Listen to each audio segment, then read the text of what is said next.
Alright, so this is the Glassmith Pod. I'm here with, my name is Billy. I thought we'd already started. I'm here with Jeremy Greens, special guest What's up, today. y'all?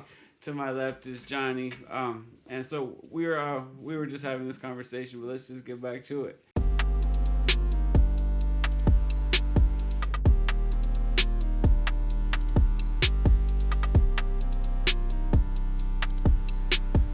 Welcome, friends.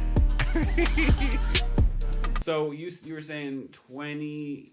You say like the 20 plants. So you went from 6 to 16. Yeah. So what we were doing at first is we were growing fewer, larger plants. Okay, and it made the requirement per plant be 3 or 4 ounces of plant. Okay, and that's not entirely easy to do, to get 3 or 4 ounces of plant. Mm-hmm. Now then, it's real easy to get 1 ounce of plant. Yeah. Okay, so you don't even need a big plant to do that. So what we did is we stacked a bunch of plants in the place of 4 to 1, basically. And now we're running anywhere between 15 and 20 plants per light. So how many pounds per light? Our target is 2, and we've gotten over 2 pounds per light. Really? But we have gotten that. Most of Yeah. the time it's between 1.5 and Okay. 2. It's a lot of that strain specific. Mm-hmm. You know, it's like we have big yielders, and then we have ones we have to plant a whole bunch of plants just to get the same yield off of. Just depends on the terpene, really. Yeah. We have a lineup of 6 plants, and that's one of the boxes that we check to make sure we want to drive with that plant. Is what's its growability? Is it a producer? Is it finicky? Does it like something the other guy that girls don't like? More stable. Yeah. So we try to find a strain for every terpene class, I guess you could say. So like we got a fuel, we got a fruit, we have a fruit fuel, we have a lemon, we have a grape, and we're doing this intentionally to have just a menu of different terp profiles, because really that's what it comes down to. It's not an indica sativa thing. It is the profile of the terpenes. Okay, just like lavender, just like mint and those kind of things. When you smell them, you have a chemical response, and it's the same thing. Some of the best highs I've ever had are off lower THC plants, specifically Northern Lights, one of my most favorite strains out there. Okay, an old strain from way back when. Well, guess what? It pops maybe 14% on THC. Interesting. It just has a very well-balanced mix of terpenes. It's like what you smell, what you taste, and what you feel. All those things work together to give you your mood. Okay? The beta-caryophyllene terpene may affect you different than it affects you. And so that's why it's important to kind of find what works well for your own self. And as a farm, we can't offer 50 different options, right? And be efficient or be good. You know, I mean, we would be highly ineffective if we had that many. So we only run 6 strains. And how often do you think about cutting, or like cutting a strain and adding another? We're always doing that. So we're always running a pheno run. We always have new seeds popped, 5 or 10 seeds. Okay, and then we watch those 5 or 10 growing with our other proven genetics, and we decide, did any of those beat what we already have? And the beat isn't just on THC percentage, man. It's on all kinds of things. It's on how did it grow? How fast did it grow? What's the nutrient intake that it needs? Does it need a whole bunch of nutrients to be happy? How hard is it to keep clean? Is it a bushy plant? Okay, so those kind of things across a large crop of 200 plants adds up. So if you have to take off 4 branches off each plant, okay, that's 800 branches you had to remove off of a crop. And so you don't really calculate that until you've had to do it. And then you find ones that grow that don't branch, that fit your space. And so it creates a scenario where it's like, okay, so this checked the boxes of growability. I mean, amen, growability. It goes without saying, we're going to pick the most terpiest, best one that we can find, obviously. But a lot of the genetics we find are coming a close second to each other, and so a lot of times the determinability is how did it grow. And we move. You know, we have ones that are difficult to grow right now, but are just absolutely worth it. So there's the trade off that we have to make. What's the strain that's most difficult to grow? Shoreline. Like that's the strawberry tasting one? No, that one's actually one of the easiest ones. That's strawberry cookies, OG. Yeah, Shoreline. It's because it has a ton of leaves that show up, and so it takes a lot of trimming. It takes a lot of hands-on to keep it open and clean during the grow, so that no hot spots form or anything like that. So in order to keep airflow through the crop with Shoreline, we have to do a lot of, like every 7 days we're picking leaves off of the crop. It has more cleaning. Yeah, more cleaning. But the Shoreline, the story on Shoreline is this. I don't know if y'all have heard of Shoreline. Okay, Shoreline OG is a Texas strain. So check this out. It's a legendary strain. Like a lot of old Texas heads know Shoreline, and will even doubt that you really have the real Shoreline kind of shit. They're like, no, you don't have Shoreline. You don't have Shoreline. It's from the 90s. Okay. All right. It's a Texas strain that showed up on the rec market in Oregon and Colorado, and is being sold at dispensaries. Oh, really? Yeah, so you see the uniqueness of that? And it's almost like an open source genetic because nobody knows who started it. But the terpene profile is so distinct. You're going to see it. The terpene profile is so distinct that anybody that has smelled it once, you smell it, and it's an automatic. You're just like, oh yeah, that's Shoreline. Could only be Shoreline. So you said it's difficult to grow. Like the leaves is a lot of cleaning. Does it have a high yield? It does have a high yield. So now you're looking at the balance beam kind of equaling out, right? It's like, okay, it's a lot of work, but high yield, very, very sticky plant, very loud, so loud. This is the stickiest flower I've ever gotten. My fingers are still like I'm picking up everything off the table, like all the dust, all the crumbs. Right. My fingers are just stuck. You know, I'm gonna tell you a It's lot of that, amazing. and I've been doing this for 10 years, and I learn things and I reaffirm things that I already know through experience, you know. And one of the things that I have continually seen show up is the nutrients that you provide these plants determines a lot of that. Okay? So like that stickiness, I don't know of many other bags I've seen other than mine that has that. Okay? No, it feels like someone put some super glue on it. Right, exactly. Well, super fresh. It's because we are small batch, therefore we can afford to use organic compounds. Okay, like pure organic compounds, like seaweed. Now then, we do use salt-based nutrients also, but the whole market uses salt-based and pretty much only. Okay, so what we feel like is the use of our organics at the right time during the bloom contributes to the amount of trichomes as well as the size of them. Okay, and all that together equals higher concentration of cannabinoids or terpenes. So you're looking at a bud that it's just sugary. That is going to be loaded with terpenes. And so really from a physical standpoint, we're just trying to grow more of those, honestly, at the end of the day. So we grew a plant at the beginning, then we grew a bud, and then at the very end, we're growing terpenes. That's the way we kind of look at it. Oh, that's so interesting. I've never thought about it like that. And so and our habits reflect that. So like we feel like the cure actually begins about a week before it's even harvested. Okay, so we go through and we pick off all of the fan leaves that have a stem. Anything a stem and a fan leaf comes off. Okay, everything else stays. We don't wet trim or anything. Okay, we do not put scissors. We do not touch that bud. Okay, our goal is to have that flower look exactly like it did the last day it was on the stem in that jar. It's cool. Yeah, complete with long red hairs, complete with sparkling granular trichomes that you can see, you can feel. I definitely always see. Yeah, the you're like long reluctant hairs. to grab the bud because it has so much. You know what I mean? Versus other bud, you reach in the bag, Trichome. you're like throw it in here and grind it. Yeah. I mean, ours is like just pick that bitch apart. You know what I mean? And then grind it up. You Okay. know? And so that's a goal of ours. So when we harvest, it all began a week before. We got all the green leaves that had no value, okay, whatsoever. No leaf got cut. We only cut stems, okay?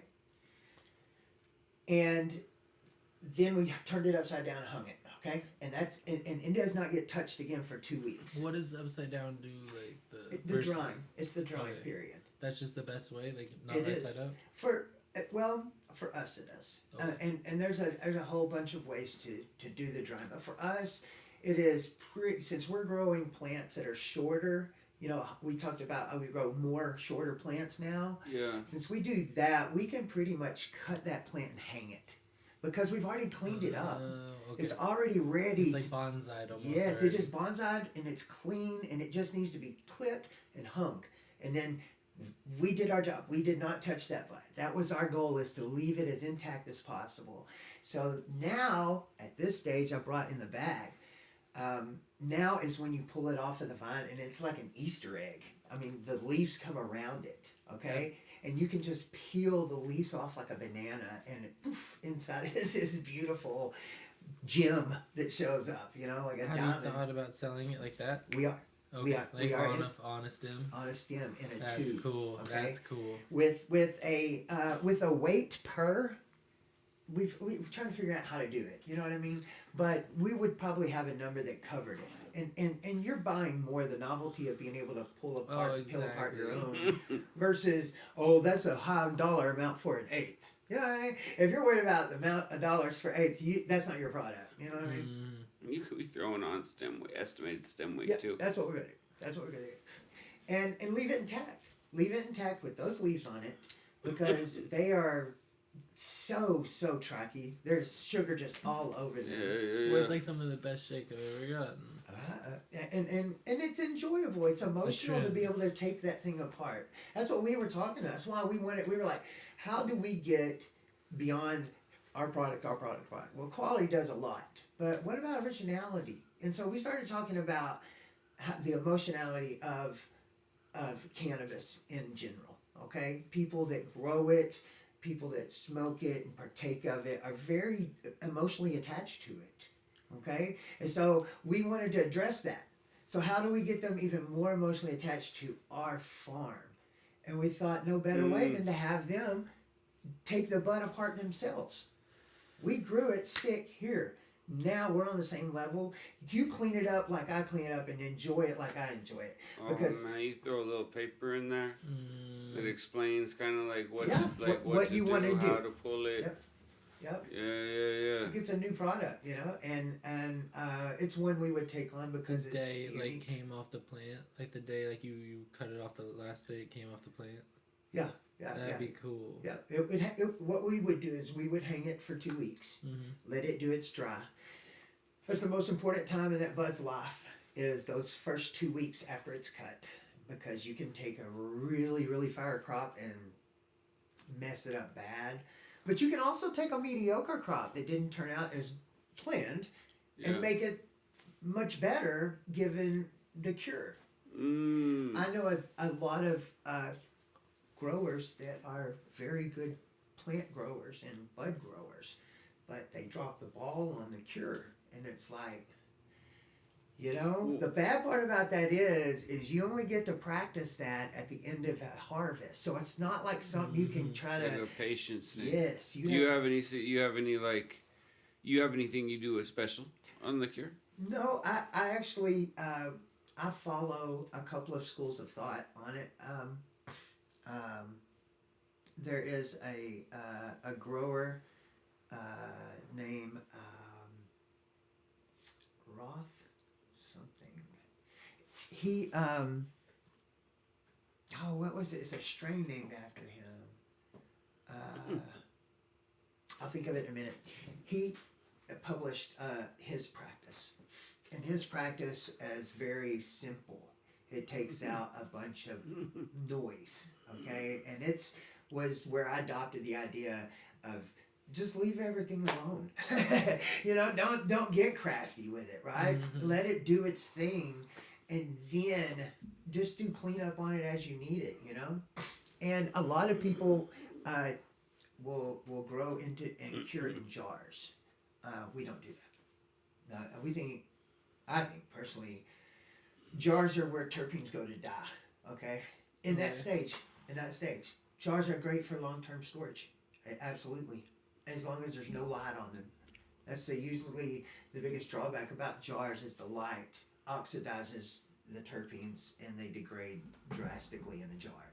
And if you can think about it, it's kind of enhanced light, because the curvature of the glass enhances the light inside there, the light intensity. And so it's just, if you've got it out on a shelf, you're just... Well, and if it starts to get warm, it gets its little environment warm. That's it. So no bag or nothing. Yeah. No cardboard bag, no cardboard box. Cardboard box. Okay. Cardboard box and paper bags.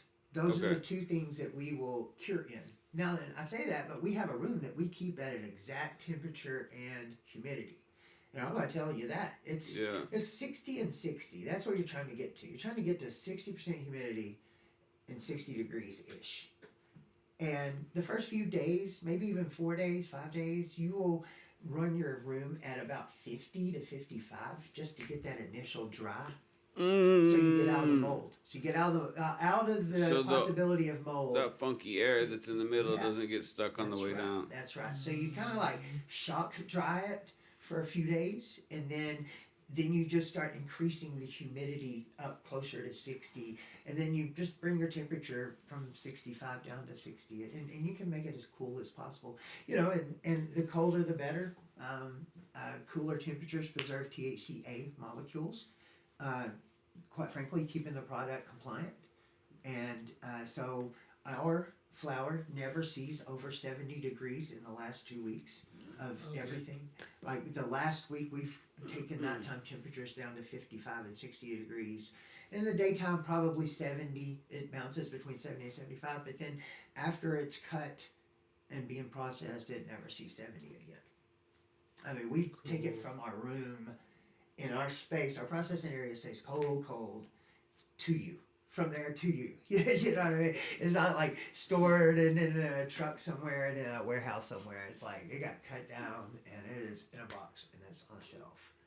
Which I think that's what really sells. Hell yeah. And so the cardboard or the paper bag is a moisture thing? Like that helps to take out the rest of the moisture. It is. And the idea in the cure, you want it to last forever. You do. You want it to be as long as possible. In other words, you don't want it to get dry really fast. Okay? Oh, okay. That's the need for bringing the humidity up after a few days. You want to slow it down, okay? Because those molecules, the chlorophyll molecules, need the opportunity to break down organically all by themselves, okay? If those chlorophyll molecules dry too fast, they'll break apart because of that. And you'll smell chlorophyll. Or, hey, hippie, right?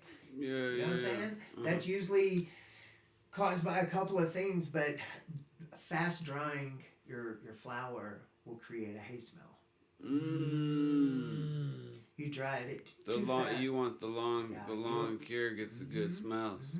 And listen, I've been doing this for over 10 years, and I will say, in the last 5 years, I've really understood the need for patience at that part. Like, the payoff of waiting 2 more weeks is amazing versus getting in a hurry. Okay? And so you could push it out at 1. Yeah. Waiting for 3 is really good. Yeah, that's how you keep them coming back. You know, so if possible, you put it in the room, you don't look at it, you don't fuck with the trichomes. It's just we in forget there. about it and we go to other parts of the farm. There's a date on it, and you move on with your day. Yep. You know, as before, hard. when I was a young pup I just growing, want to dig my hands all in it. well, that's what would happen is we would, nothing made it past the cure. We had it all smoked up and gone by the time it was cured. And so now, and that's a lot of function of volume too. We have a lot more volume now, right? Yeah. And so we are able to just kind of, like you said, make it an idea. Okay, it's just a date. We'll come back to it on this date, and as long as the temperature and humidity did what it needed to do, we should be golden. And it's considerably reliable. I mean, there's always variations, you know. I mean, it's been raining the last several days. It's made it my dehumidifier have to work a little extra. Mm-hmm. Even though it's in a room, it still bears the effects of outside humidity. So I have a buddy up in Colorado that's like in the summertime, They like too dry. August months, he gets bud rot because there's too much moisture in the air compared to the rest of the time. Yeah, yeah. And it's this phenomenon that happens once a year, just during when it's the wettest of seasons. Yeah. And we get pretty humid, but it doesn't affect us as much in Austin because of the lack of trees, really, is what it comes down to. The air is able to exchange faster. So when we do have a pretty humid humid day, it can clear out within hours and be back down into the 30 and 40% humidity. And sometimes that happens to where our drying room is too dry. So there's times that we can't get the humidity on its own to get above 55. So what we do then is we have a kettle with water, with reverse osmosis filtered water, and we put it over the corner and turn it on a burner, and it just Steams in the room. steams the room up. Like a humidifier. Yeah. So we run the steam up in the room, and then we use the dehumidifier to bring it right back to where we want to bring it to. That's cool. And listen, there's a lot of equipment you can buy to do exactly what I just told you. And it's so simple as that, okay? Yeah. I don't buy into all the product bullshit. I buy into results. It would be cool if you could put that on the timer, or on the thermostat. Oh, you can put it on a dehumidifier. You could. The thermostat says 60. The water starts to dehumidifier boil. does it all by itself. The dehumidifier controls every bit of it. We're just wanting to fill it up with air. Yeah, give it plenty to work with. You know what I mean? And so we have like a 15-gallon cauldron that we can put on simmer, and once it gets going, it'll just steam the whole room up. You know. That's really cool. Those are tricks. So you say you've been growing for 10 years. What were you doing before that? I've had a couple lives. One of the interesting lives, I was a stockbroker for 10 years, financial advisor, and I managed $50 million of like individual people's money. No, really one big client. It was 3,000 accounts. Okay. That had collectively $50 million that I would invest for these people. Okay. And I did that for 10 years. It was a lot of fun. It was exciting. Yeah. It fit my entrepreneurial, desire because there's no salary in those types of jobs. It's like work as hard as you want, make as much as you want kind of situation. And that was a lot of left brain activity. A lot of math, a lot of models. I went to school in finance. I have a bachelor's degree in finance from Stephen F. Austin. And I got to a point where after several years of it, it just got old. Just the technicality of everything. You know what I mean? It's like everything had an answer. Okay. And it just, I don't know, it got kind of old. And so I jumped ship. Out of the financial sector and started an oil field company in South Texas, south of San Antonio. And ended up losing the thing, okay? Ended up getting fired from my own company. That's a big story for another day. It was probably the best thing that ever happened, honestly, for that to happen. At the time, it was pretty upsetting, but it reset me back to this now mindset of, basically, fuck corporate and everything. I'm going to do what I want to do.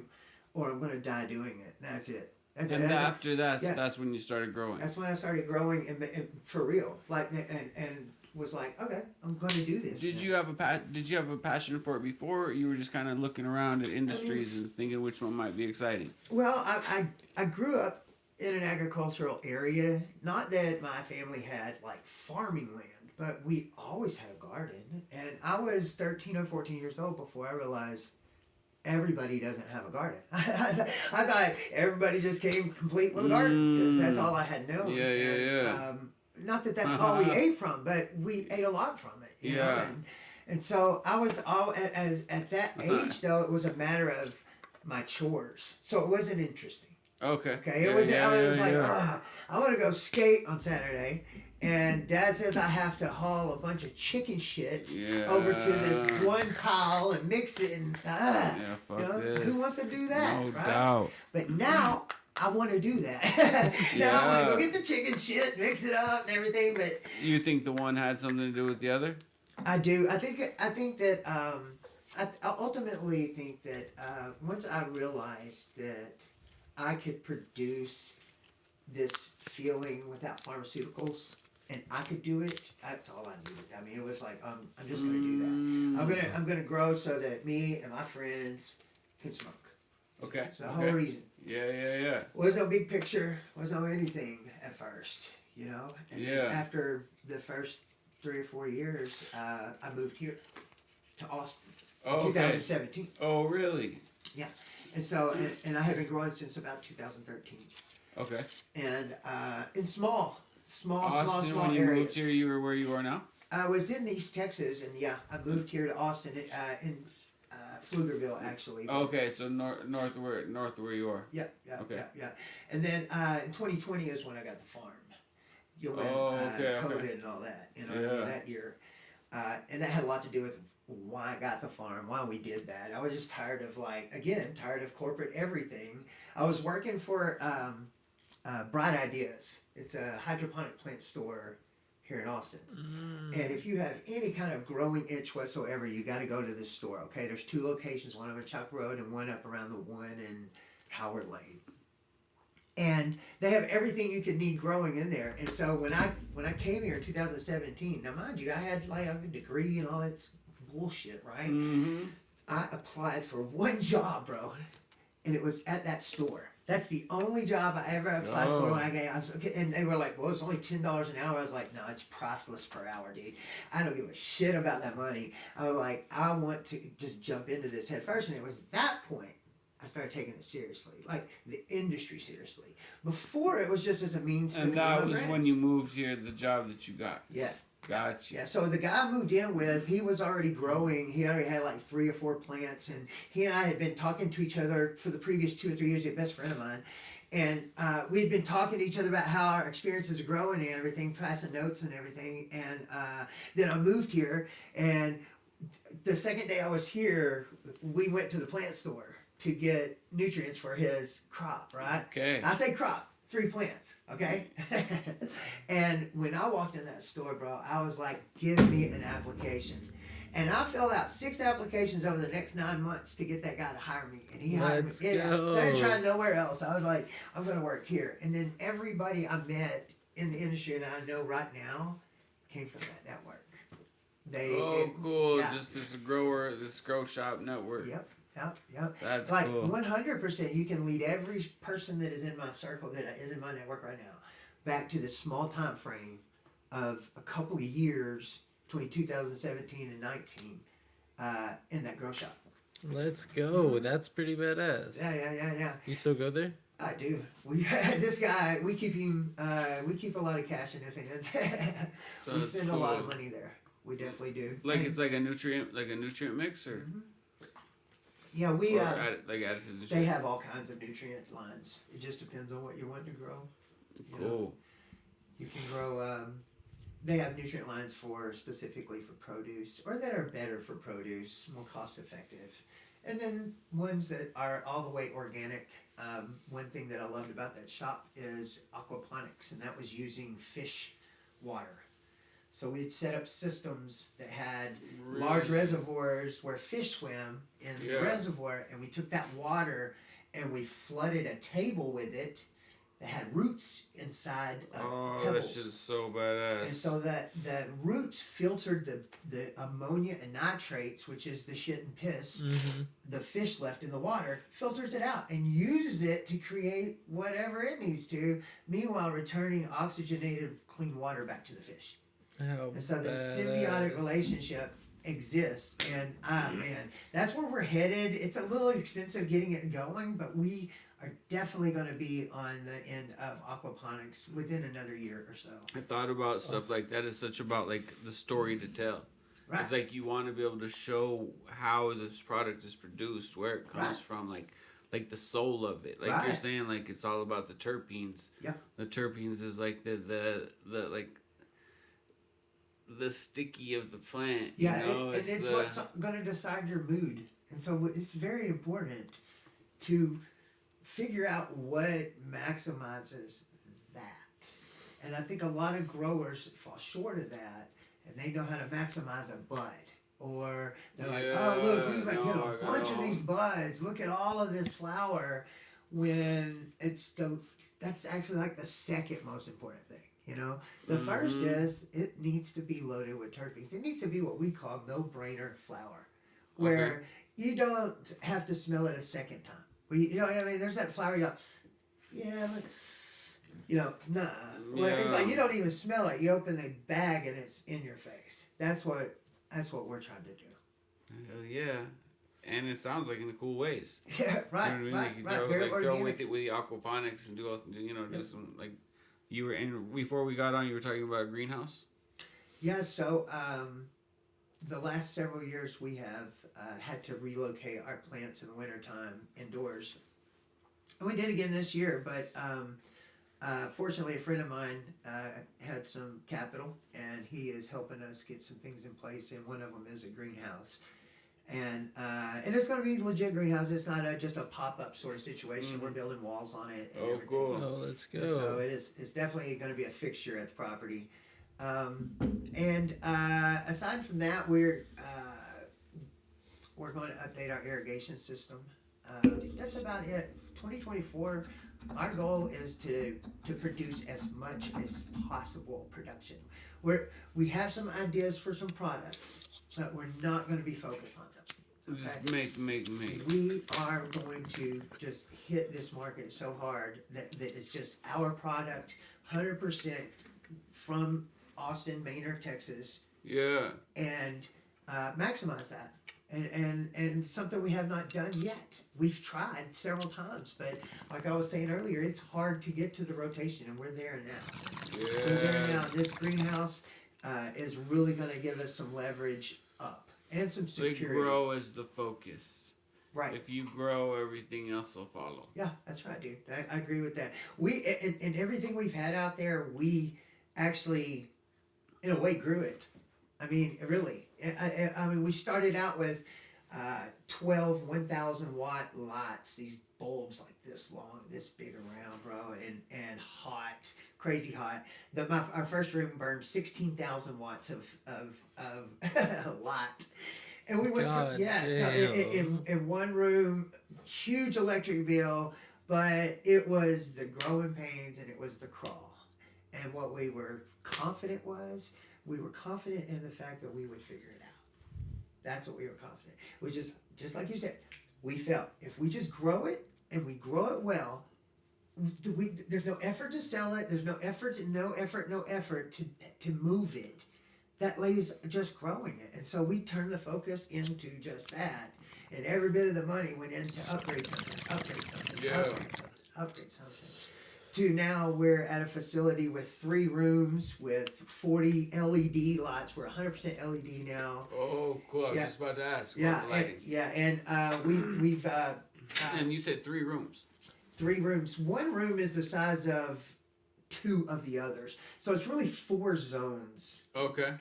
Okay, we run 2 rows in the big room, and each row is the size of one of the 2 other small rooms.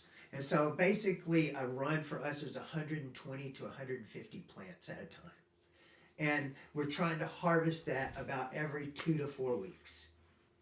That's 10 to 15 pounds every 2 to 4 weeks. So 25 to 30 pounds a month is our target. Oh, that's cool. That's where we're at. And With 4 to 6 different strains.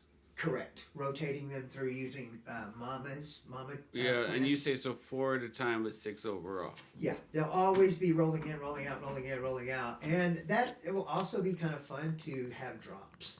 You know, it's be like, you know, hey, apple fritter made its round again. It's back. It's You know back what I'm in the saying? mix. Because Yeah. those people that hit it the first time will be asking for it, and so that's we're definitely going to go towards a an availability is going to be the determinant factor.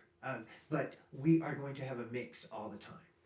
That's the beauty of being small batch, is we can have several varieties available at one time and it be, you know, economical to do that. We're not, you wouldn't have like a whole month of raunchy runs.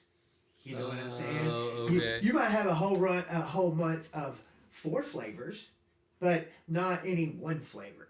You follow? And that's why we are very particular about not having a whole bunch of overlap in the flavors. So we don't have 20 lemons. We have one really good lemon called Motorhead. Okay. Yeah, and we have a diesel Akbar as a fruity diesel. We have strawberry cookies, which is a very strawberry. Like you can eat the favorite bud. flavors. Super pungent. We have lava cake. Lava cake came in at 24% THCA. So we're happy about that one. Fucking A. It's pretty cool. Let's take a quick break and get back to it. And we are back. We're back. Anyway, so you were talking about being a small batch. Is your desire to stay small batch, or would you like to kind of see what it'd be like to go next level with it? I think. Okay, to answer your question, I do want to stay small batch. I mean, that's the short answer. But you know, what is small? You know what I'm saying? It's like, I don't foresee us taking any kind of large capital deal to make a huge facility. Okay. I do see us perhaps setting up a grow and a dispensary in certain locations, though. Okay.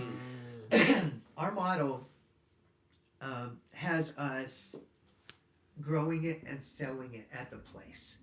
Okay, that's what we're after. And I love it. Yeah, we're looking at. There's a retail plan at the farm right now. The landlord's aware of it. We know how we're going to pave parking and everything. I mean, we've had some very detailed conversations about it. And the goal is from a company, no offense, but it is to not be a wholesaler anymore. Oh, for sure. Yeah, Okay? no, It is to be like the source like of a vineyard. Right, exactly. You thinking about like casitas or something Well, out there? our model is very close to how craft vineyards are set up. That's what we're wanting to do. Is we don't really want to have any one large vineyard. We want to have a bunch of small vineyards across the state or even across the United States. So you could open up like out in Fredericksburg with all the grapes. Right. Oh, that'd be badass. Using our genetics, using our process, using our way of doing it. Basically, I don't want to call it a franchise, but it would be just another Jeremy Green's farm. That would be Instead of growing into like a Walmart type facility, I would do that. it would be more smaller. Absolutely. Like more small More ones. of them, smaller, just like the plants. We grow more smaller plants, but it would definitely be more smaller than one large, huge facility. That the idea of that just is, it's not what I'm after. I'm not after a trophy of how many can I do. You know, I'm past that part of my life. I was at that at one point. Was look at me go, watch this. Yeah. But I turned 48 on Tuesday, and yeah, and So happy birthday. Thanks. It's almost half a century. Like I'm trying to kind of wind down some things and wind them into more of a reliable cash flow. Yeah. You know, and owning the retail opens up all kinds of things. My wife is an amazing. She bakes some of the most amazing gluten-free pastries you've ever had. Like I don't know if you know anybody that eats gluten-free, but it is difficult to find specifically pastries that are gluten-free that don't taste like they are gluten-free. You know what I mean? Yeah. Well, she does an amazing job of that, and I think that we could infuse it eventually with cannabis. Oh, how badass. Yeah, so there's a lot of things that could happen there, but the point is we're trying to get to the end user only, which means that we want you to come to the place. Sure, you can buy online from us for whatever, whatever is legal, but more importantly, we want to locate ourselves. If not Austin, it's going to be within proximity of places that draws people to the place, because again, we want to emotionally connect with our customers, because then they don't become customers. Then they're just advocates at that point. They're just people who will speak on your behalf when you're not there, and build your business for you by focusing on their experience emotionally, because that's what this whole industry is. We talked about it a minute ago. And come to the farm, you could see the actual growing taking place. We want to be transparent like that, so when people come out to purchase, they're afforded a glass window and can look on the plants and see them in action right then as they purchase an eighth or whatever before they leave. No doubt. Do you have so you're thinking about doing that where you're currently located? Correct. Do you have plans to start doing that?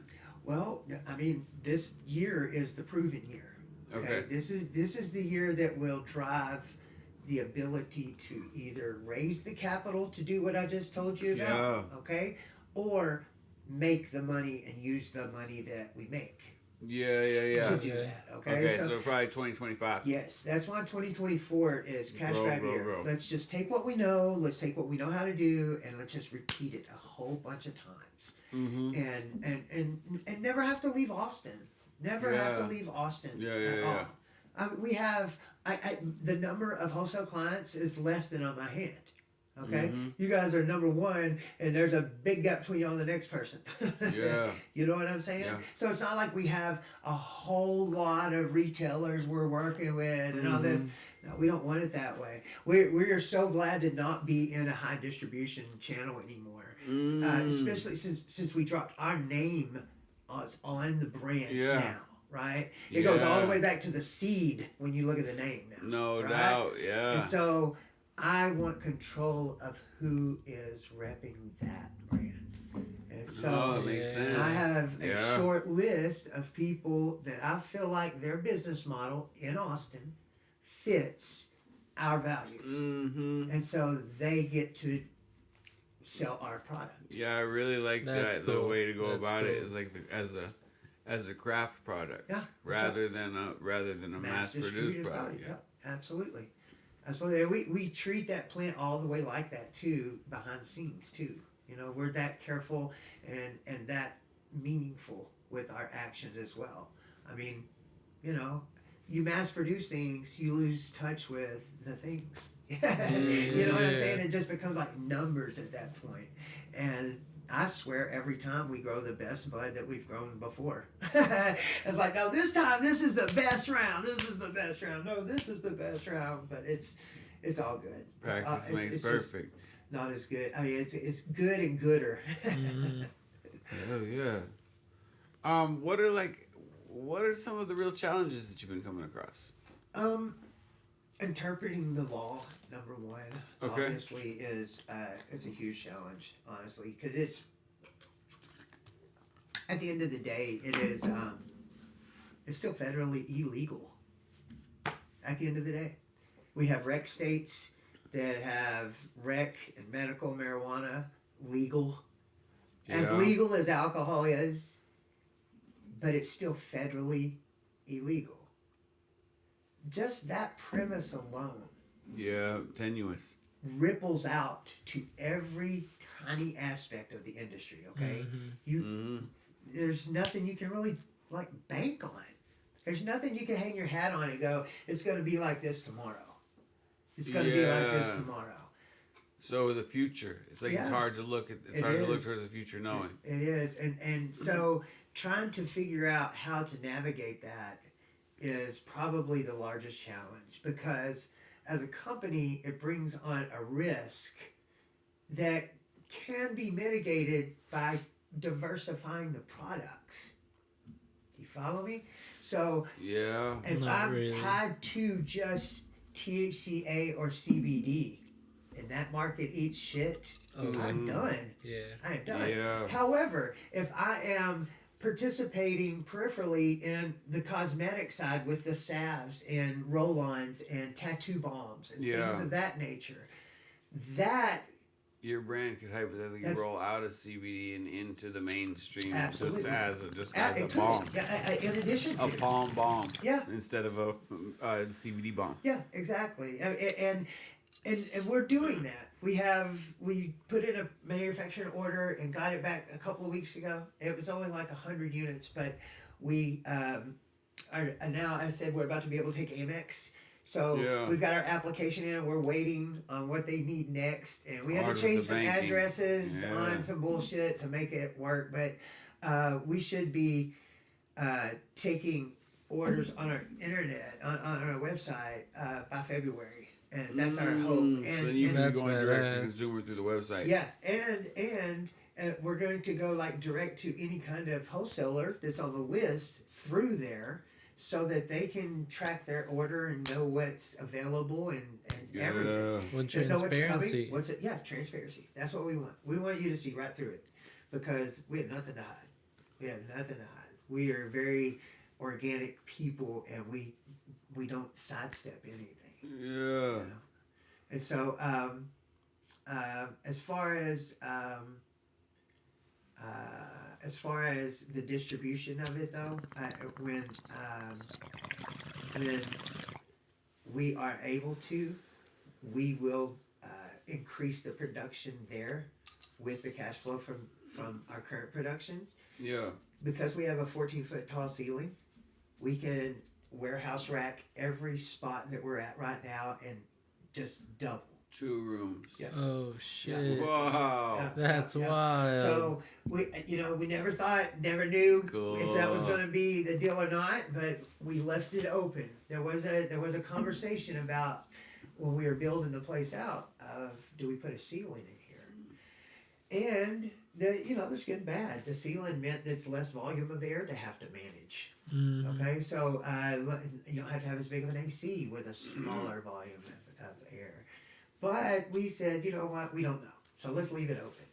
And we've calculated that with about another $50K, we could double the production that we're at right now. That's Oh wow. crazy. Just So with that's a the pretty quick footprint. payback. Yeah, because it's not we've already built the walls. We've already built the roofs. We've Yeah. already built the irrigation.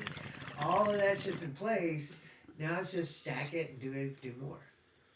The greenhouse, you're gonna put lights in or no? Yes, we'll have lights in there that'll Okay, burn. so you'll be able to do multiple through the year. I will. I am not going to bloom anything outside. I will use the lights wow. to veg grow the plants. Okay, They will gotcha. stay in a plant form. It's like 12-12. Yeah, well, 18 and 6 actually. Oh really? Yeah, so I will burn lights Whoa. from 6 a.m. all the way to 12 a.m. in there. So it'll use the sun, of course. Yeah. But Lights also. Yeah, lights also. And, I mean, it'll definitely use lights from 6 to 9 a.m. But we may turn it off from 9 to like 6 p.m. and then turn it back on to 12 a.m. Save money. And you're kind of building a track, like tracks across it for the lights? Well, Or yeah, lights on yes. the edges? What do you use No. for lights? Huh? What do you use for lights? Okay, out there, we are going to use 1,000-watt double-ended fixtures. Okay, and they're So like those are the ones that you vent together? you could, but we're not going to because we want to use the heat. So the idea is it's going to create our heat over the winter. So if left unventilated, I'll have 3 of them in there. I'll have 3 of those lights in I there, see. and then 3 other fixtures, and that amount of heat should keep that at a comfortable level for So the plants. in the summer, because they're not going to be on very long, That- they're not going to overheat. Like you might have Well- a couple of times when it would get too warm, like in the spring and the fall. It could. What would more than likely happen is it becomes too humid. And so on our greenhouse, we are able to roll the sides up. So we'll be able to roll the sides up to allow draft to come in there. Because keeping a greenhouse cool, I'm learning, okay, this is all new shit, is about airflow. And so most greenhouses have an exhaust fan at the peak at one end or the other that is sucking the air out and blowing it out the greenhouse. Yeah. And when that happens, louvers typically open on the other end and allow air to draw through there. And that's how you can keep a greenhouse at, 75, 80 degrees when it's 114 outside. Oh shit!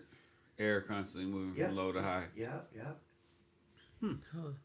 So all in all, when that's done, I guess that doesn't really increase. You still have the 4 zones, Right. and Right. so but the outdoors is just a feeder. Yeah, it is. It just feeds the rooms. So we start from clones. The clones go into the greenhouse for anywhere from 4 to 6 weeks.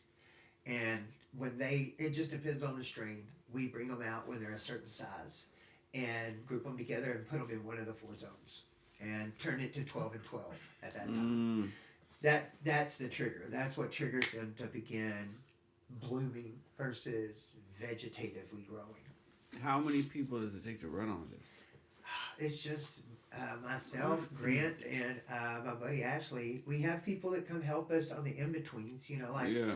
I have some guys there now doing labeling. We got our jars in and labels, and so there's, beginning to be something all the time to do. Okay. Before, it's not that we didn't have time to do it. We didn't have the money to buy the things to All do of it. it It goes was together, right? we as soon as the order is made, we bought the supplies for that order, made that order, got it out, and now Ashley's allowed us to have a little bit of capital to buy. We only need 100 jars, buy 500. And go ahead and label them all up, get them all labeled up, Problem solving. ready to go right there. And he's really allowed me to concentrate on more growing than the processing, because he's pretty much stepped in and said, okay, I'm going to kind of make sure we have a board that has the orders up. He keeps up with, all the little behind the scenes crap. Things that slip up on you. All the way to packing tape. You're like, shit, we ran out of packing tape. How do we run out of packing tape? But you do. Yeah, no doubt. And that has allowed myself and Grant to pay more attention to, specifically me, to the growing. Grant is 100% on the growing. That's his number one priority, and he is an amazing grower. He knew zero when he came to me, and turns out that was the best thing that ever happened, honestly. Oh, because you can teach some. You can put somebody like Buddy. They don't have their own aspirations to be master grower or whatever. I went through 3 aspirations.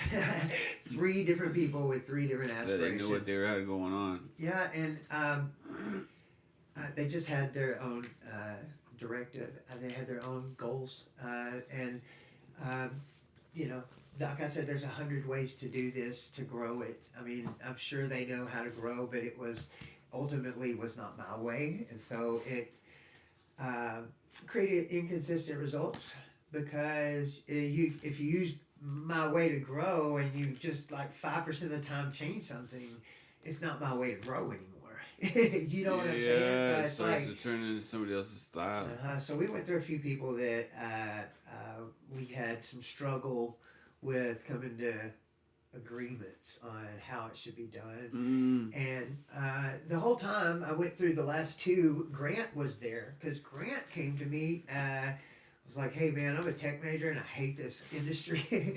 Can I come to work for you? And I'm like, dude, okay, look, it's free. I don't have any money to pay you. I didn't pay you a penny for the first 15 months. Let's get it. Yeah. And I was like, and I told him that. I was like, I mean, if I have money and I give it to you, it's because we made a little money. But I don't have a set pay I can give you. Yeah. He was like, I don't care, man. He was like, if you can make sure that my bills get paid, which were merely $500 a month. I'm like, okay, we got you. Okay. We'll get your bills covered. You just come to work every day. And he is coming to work every single day. Yeah, he's awesome. And has said, just show me what you want to do. And he knows our process. I would say probably better than me. I mean, as far as the daily routine of everything. Yeah. He has it all down pat. I don't have to worry about anything going wrong with my plants when I'm not there. When I am there, he is priority 1 those plants, and he does an amazing job. And so, the flex of harvest hasn't been hard for you, knowing the people to come help you trim down or knock down the plants No, or reset or shit like that? Well, we just we built a process around only 3 people. So doing you it. have the people. So you're set. You're set with the people that you have. Yeah, until we have to do. If you more, rebuild it, if you redo the double, you see Sure. yourself having to bring on more heads. Yeah, and we feel like we'll have to have more hands this year also. Just by the sheer volume of cleaning up, trimming and stuff. Yeah. We're not going to use a machine, so we're going to be hand trim. And we've already contacted a company called Blue Bonnet Mountains, and it's a group of ladies that are they're really awesome. They're in the cannabis industry, and what they do is they contract out certain parts of the process, and one of them is trimming and cleaning up. Really? Yeah, so we're going. That's here in Austin. It is here in Austin. Blue Fuck Bonnet How Mountains. badass. And my it's idea. really really great. And so it is not. we're going to utilize that. And we don't want a bunch of employees. Yeah. We're after the last couple of people, we have decided Keep we it want tight. our thing so tight, and it's like nobody gets in anymore because it's part of the big hiccup we had this year was due to allowing somebody into the circle that we shouldn't have allowed in, and he left us hanging, and we ate shit for it, and so we're never going to do that again. You know what I mean? Yeah. It's So grow the team slow. Yep. It's so much more beneficial than just trying to throw a bunch of people that are experts in one field together. And you think it would work. It's like, this guy's a great grower. Surely he can watch the farm for a week, Mm-hmm. And, he couldn't. He didn't. And that left us hanging all year for a pretty good while. But not anymore. Now that our master grower is Grant. Hell yeah. He knows our Let's process go. better than anybody else. And like I said, sometimes me. So. Have you gotten into any are you strain crossing yourself at all? That's a great question. 2025. That is an initiative that takes some focus. To be done right, if you're going to do it right, and not haphazardly, which haphazardly leads to bad information. Bad information leads to bad numbers. It's like you need to be able to go, okay, I'm trying to replicate this and this. Mm-hmm. Now, am I making the mark? And really make sure when you're crossing something, you have in mind what you're after before you go into it. Not just let's see what happens. Do some understanding of what is in this and what is in that. And what would be a good mix. Find other strains that maybe have that mix. And then replicate that kind of idea. Yeah. And a lot of times crossing comes into play simply by means of increasing something. Okay, increasing something already exists. Okay, so and bud size is one of them. A lot of times, like Bubba got bred against a whole bunch of stuff to make it bigger. Okay, way back in the 90s. Mm-hmm. Okay, and fast forward to now, everything has been so hybridized. Nothing is even really close to what it was originally was. And if it is, it's just by chance of somebody having a seed bank that reset the genetic or what have you. So, we're going to be into crossing. It's we just want to make sure that we're doing it right and we aren't having to redo or, make sure we have good information. And we've got ideas and targets that we're trying to achieve with that. Okay. And so you were talking about shoreline. Uh-huh. Are you personally into more old than the older strains, or do you think about stuff like that? Yeah, I am, and the shoreline is another example. When we tested it, it tested at 17%.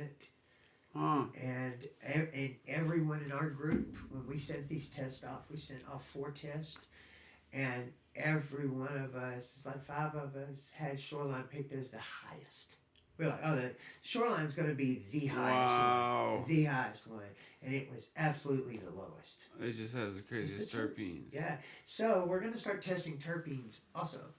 Terpene percentages and terpene profile. So you will know exactly when I deliver to you, really you're going to cool. have the breakdown of the how terpenes. much pinene and limonene and all Absolutely. this shit. Oh, that's Exactly. badass. And then we could expand on that and talk about what kind of moods that relates to, euphoric, therapeutic, mindfulness, those kind of things that we can derive from, either common knowledge or our own knowledge. It's like THC is allowed rosin, like a rosin press is something you could do. The question there is, will the heat. press, will the press decarb enough of the THCA to cause it to be out of compliance? That doesn't mean people aren't going to sell it, people aren't going to make it, people aren't going to do it. That just means that in order to do it, almost like you'd have to have the press in people's rooms. Well, and you would need to be testing every batch, honestly, because it's that's the one thing about it. It's each press is a new press. Yeah. It's artisan. One press could be like held down a little longer than the other strain. press. Yeah, exactly. Even same strain. It could be a different mix of that strain in that puck on this side, and just all kinds of things. That's what makes it artisan, though. So, like, if rosin is pretty artisan, do you have any thoughts or plans on stuff like when you open your retail thing up a little bit more, like what kind of specialty? Like you were talking gluten free. Like, what about something more smokable? Absolutely. The number one product that we're after is a product category is smokables. If we can, but in an artisan style, okay.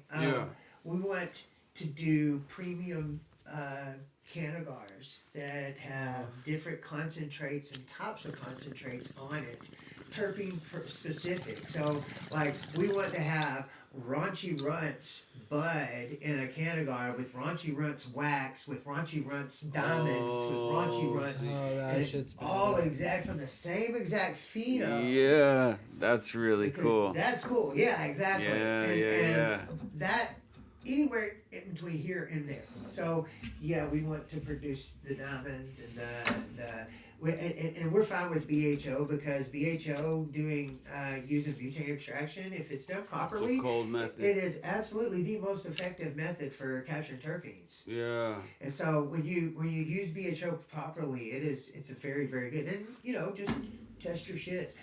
No doubt. Make sure you got everything out of it. Make sure it's nice and clean. That's interesting. I don't know anything, but all I know is like everyone, like whenever people make fun of like the shit I'm smoking, they're like, oh, that's that BHO. Right, yeah. And they're like, it's got GMOs in it. No, it has butane in it. It was purged out. I mean, really, all extraction has some sort of, except for heat press, obviously. I wasn't even really thinking about the heat press aspect. Yeah, but let me cue you in on some stuff, okay? It all eventually hits some sort of petroleum, okay? Because, so let's just say heat press. You got one use of that type of extraction. It's smoking, right? Yeah. Not true, okay? Sweet Cincy has set up a whole market, amazingly, I love their model, on pressing and turning that into products. So it's going from THCA to a Delta 9, a hemp product. Right. Back into a 0.3% hemp gummy. And in order to get that concentrate to go back to a viscous form or non-viscous form, you have to cut it. You have to bring it back to oil at some point. And it can be coconut oil. Don't get me wrong. It can be coconut oil, okay? Yeah. But even CO2 extraction, the way they do that, it goes through an alcohol bath. Most extraction goes through an alcohol bath and is evaporated off, okay? That's not solventless. That is solvent, alcohol solvent. Yes, a lot of people will claim solventless. Maybe the exact extraction moment, but the whole process a lot of times has a solvent used in there somewhere. The final, right? Yeah. That's wild. Yeah. Interesting. Well, shoot, so I guess 2024 is about growing. I'm into that shit. Johnny, you're into that? All about that. And hell yeah, the shit, for shit. This has been Jeremy Greens. Thank you so much for coming on. For my boy Johnny, I'm Billy. Make sure you check us out on YouTube and TikTok and Instagram and all places that you will find us. Thank you very much. Have a great night.